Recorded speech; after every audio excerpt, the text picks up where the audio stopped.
Everybody get up, no need to cram now. We got a real jam going down, going down, going down, going down, going down, going down. Welcome to the IntelliJAMS. Welcome back, everyone, to another jam, my favorite type of jam. We've got an IntelliJAMS customer joining us. We've got Nick Tefft, who is the e-commerce manager at Abbott Lyon.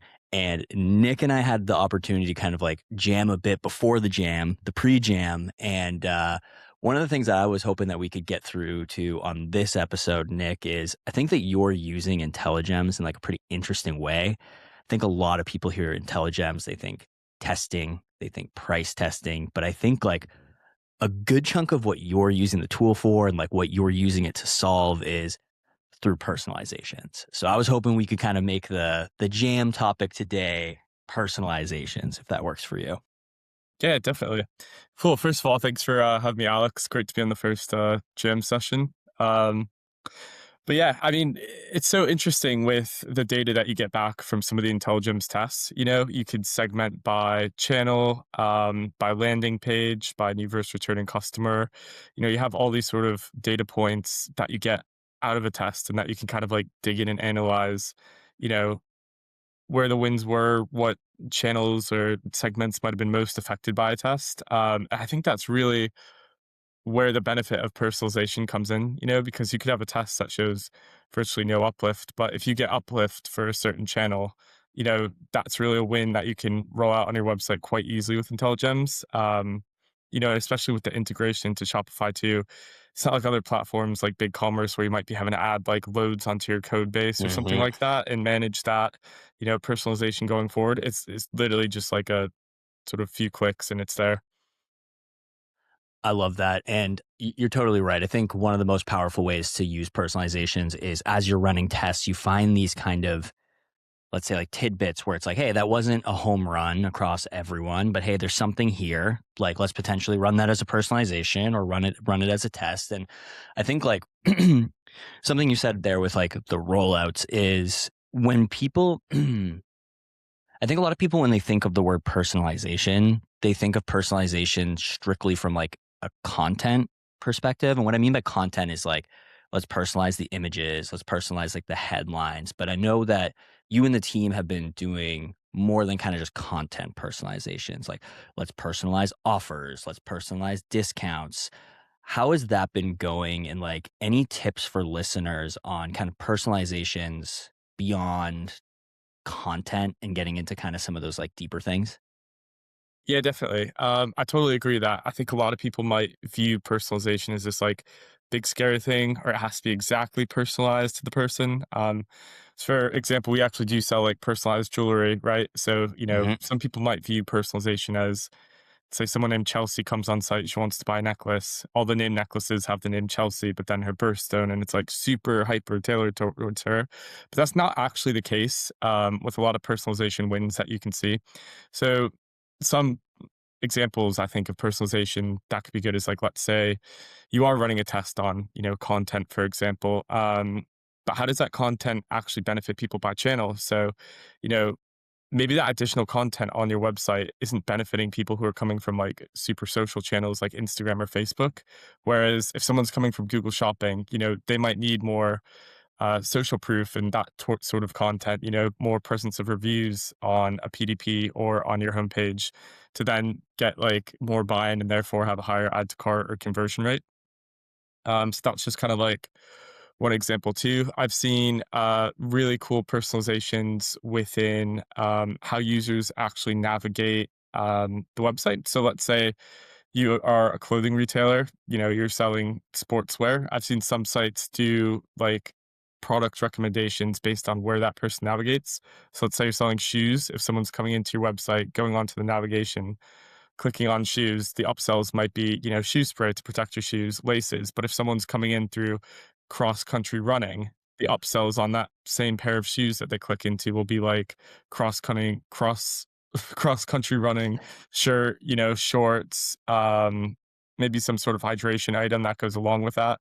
So yeah, there's so much you can do in terms of like the customer journey with personalization, but again, too, you can keep it really simple at the same time too, and just optimize, you know, test wins for certain channels. Yeah, the personalizing to the name, the birthstone. I think that in D2C, in e-commerce, there's this kind of like dream state. I think a lot of people kind of like idolize where it's like, hey, Nick comes in, Alex comes in, everything about Nick, everything about Alex, and like everything is changing to that individual. I think that that's like maybe there is a future where we get there. I don't think it's on like the next like 1-2 year horizon. And even if we do get there, I think that that becomes like very difficult to manage and understand. Whereas like what you're talking about is like by channel, by segment, we can find these places where a personalization makes sense, where you're now specific enough to be effective, but broad enough where it's actually getting to enough people. And like you're actually seeing enough of what that personalization is doing to be like, yeah, that is effective, where like looking at a bunch of individuals kind of like in a group becomes a lot more difficult. Yeah, yeah, definitely. I mean, the thing too is like, I guess with tests, if you run them and you get enough data, you can almost get like significance for the whole test, but you could then also kind of get significance for these channels. So you are like quite confident in them, and you can still, see that uplift. Whereas, you know, I guess with a website having like every single product tailored towards like one person's previous purchase, you know, how accurate will that actually be? I think there's a bit of novelty and like choice as well and stuff like that. But yeah, I mean, in the future, that will be a really sort of like cool space to watch, really tailored journeys with AI and product recommendations. Yeah, for sure.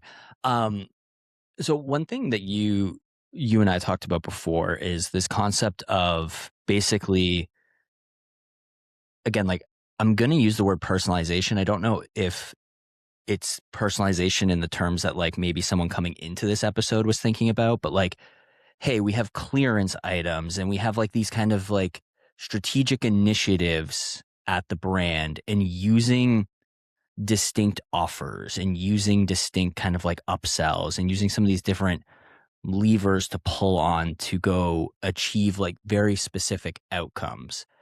How has Abbott Lyon been thinking about that and like personalizing to achieve specific outcomes instead of like, hey, personalizing for an individual segment or group? Yeah, yeah, great question. So yeah, like you kind of did hint at it, but with certain clearance items, with IntelliJAMS, it's so easy to just pop in like personalization on a specific PDP, and sometimes that could be as easy as just like text messaging.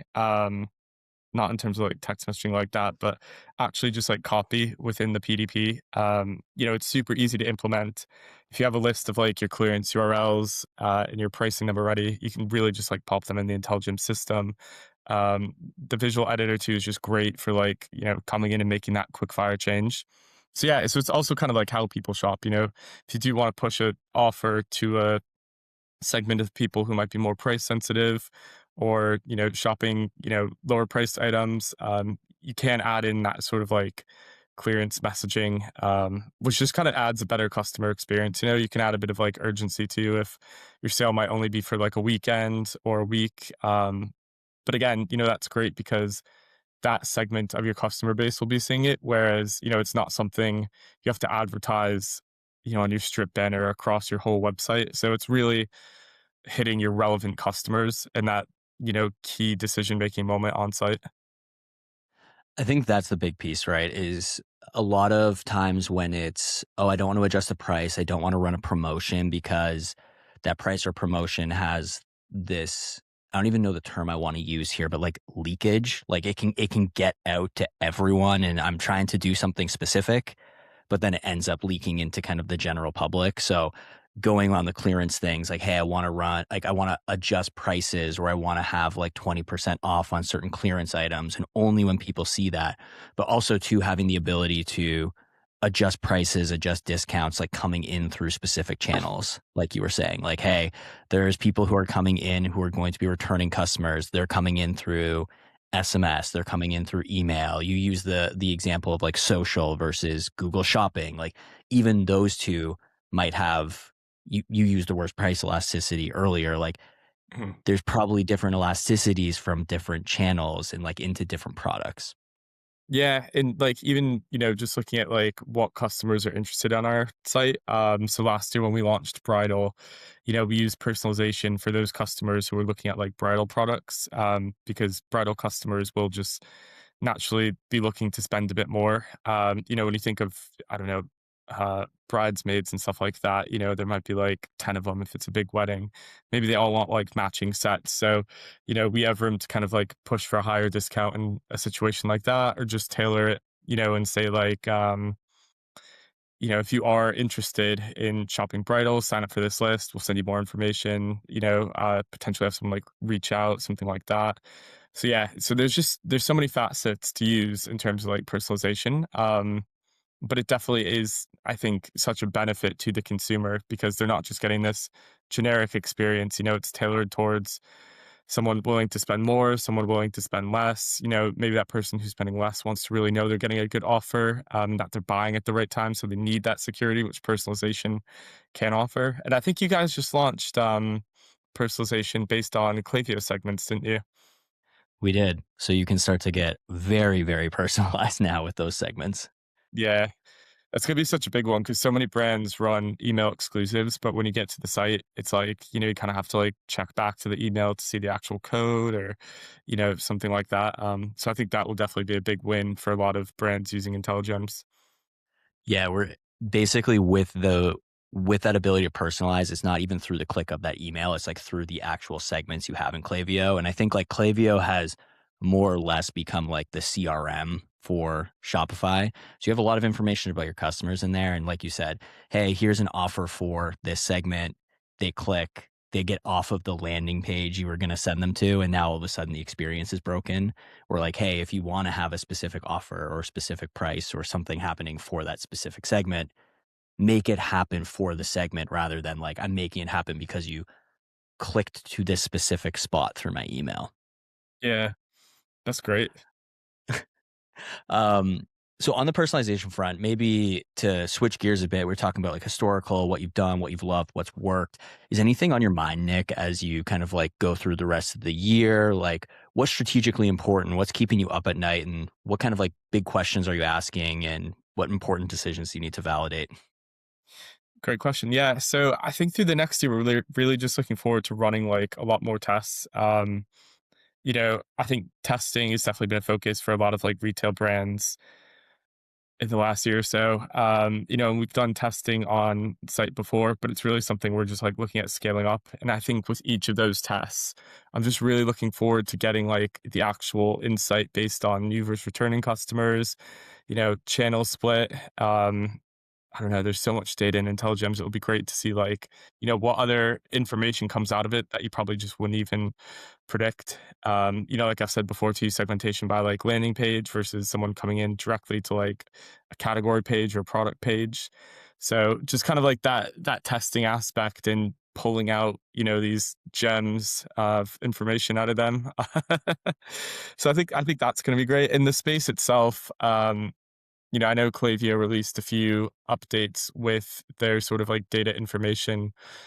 What you can kind of like plug in now to campaigns and flows for product recommendations or like timing of emails. And a lot of brands have had uplift from that like immediately. So just kind of like watching how the space grows with, the speed to roll out personalization. Currently, if you do want to like recommend certain products, on certain platforms, it will be having to dive into your data set, pulling out like customers' first purchase and grouping that data, then, seeing what their second or third purchase was.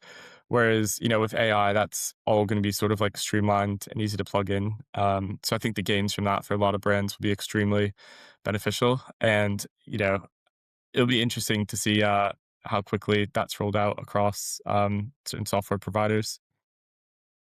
I love both those answers. Like on the first one with just like testing more and you're saying like pulling those gems out.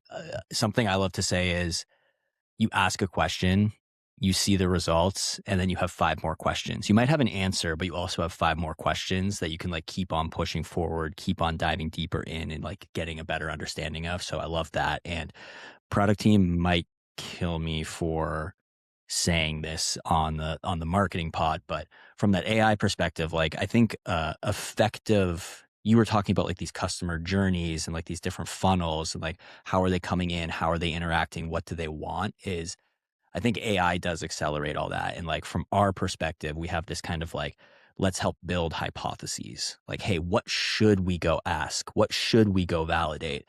And then have something there to help facilitate the actual setting up of that experiment itself.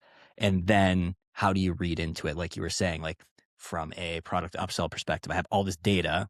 What do I do with it? Like, hey, there's your macro data, but there's your micro data on like an individual test. And like, how do you read into the micro and apply that into the macro? So a lot coming on the IntelliJAMS front on kind of like the agents and AI to help facilitate that kind of like full funnel optimization. Yeah, and like, I don't know if AI will ever fully replace like someone, being there and testing and choosing what to run, very well could in the next, I don't know, 15, 20 years. It's very hard to predict. But I think the speed at which, people are able to get these ideas to test and the ability to roll them out, is definitely going to be accelerated with AI in the next year. And I think that's just very like exciting too. Because of instead of like, I don't know, being able to run 1 or 2 tests a month, maybe with AI, you can just roll out like 5, 10, 15 because you're able to build them a lot quicker. You're generating more ideas. And so your rate of learning will be increased. My dream is that at IntelliJAMS, we call it like the 3-bucket approach to testing, where you have like your plus ones or things that are scoped to a specific page or a specific experience. You've got your multipliers, which are like price, offers, discount rate, like something that's kind of applying across the whole site. And then you have these exponential tests where it's like, I'm going to try to change something about my business. Like I'm going to launch a new product line. I'm going to reduce my product catalog. Like I'm going to do these like big bets. And my dream for AI in this space is that like those plus ones start to get covered by AI. So like, hey, I can keep a testing program kind of on the rails with these smaller tests and give like you, Nick, the power to think about what are those multipliers? What are those exponential things? Like what are these big meaty things that could potentially change my business? While I'm kind of like picking up and scooping up those plus one, like small conversion bumps along the way. That would be my Yeah, dream. that would be really cool, to be fair. Just like all the miners in the background. Yeah, kind of like cycling through everything. And it's like, where should the button be on the page? Let's try a bunch of different variations and figure it out. What color should this be? What headline Yeah. should this be? And just like kind of try all the small stuff on rapid fire and find something. Yeah, that would be so cool. I mean, so much of testing too is just like those minor tests. But it's really interesting though, 'cause, like it is a joke in the CRO industry that's like, I changed this button color and the conversion rate went up like 3%. Because sometimes it is just those small color tests or pattern tests, that will get you the most gains. So yeah, the more of those, the better, especially if they could be automated, like you said. Love it. All right, Nick, before I let you go, where can the people follow along with you? Twitter, LinkedIn, carrier pigeons. How can people get in touch? Yeah, so my LinkedIn is Nick Tefft. Pretty easy to find, based in Manchester, England, and currently working for Abbott Lyon. So feel free to connect or reach out if you want to talk about personalization further, or anything else e-com related, A/B testing related. Definitely just reach out on LinkedIn. Awesome. We'll get Nick's social into the show notes as well if anyone wants to reach out. Nick, thank you so much. This was amazing. Awesome. Thanks so much for having me. I really appreciate it.